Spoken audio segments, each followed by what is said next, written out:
আন্তর্জাতিক জাতিসংঘ শান্তিরক্ষী দিবস উদযাপন উপলক্ষে বৃহস্পতিবার ভোরে শান্তিরক্ষী দৌড় 2025-এর উদ্বোধন করেন স্বরাষ্ট্র উপদেষ্টা জাহাঙ্গীর আলম চৌধুরী। শান্তিরক্ষীদের স্মরণে আয়োজিত এই শোভাযাত্রাটি ভোর 6:30টায় পুরাতন বিমানবন্দর মসজিদ কমপ্লেক্স থেকে শুরু হয়ে বিজয় সরণি মোড় ঘুরে একই জায়গায় এসে শেষ হয়। অনুষ্ঠানে যোগ দিয়ে স্বরাষ্ট্র উপদেষ্টা বলেন, বাংলাদেশ শান্তিরক্ষীরা একাগ্রতা ও সাহসের সাথে কাজ করছে। সেনা, নৌ ও বিমান বাহিনী সহ পুলিশ সদস্যদের জাতিসংঘে সুনাম অর্জন করায় সাধুবাদ জানান তিনি।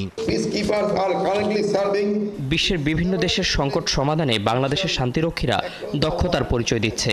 তারা সাহসের সাথে কাজ করছে। সেনা, নৌ ও বিমান বাহিনী সহ পুলিশ সদস্যরা তাদের দক্ষতার পরিচয় দিয়ে জাতিসংঘে সুনাম অর্জন করেছে।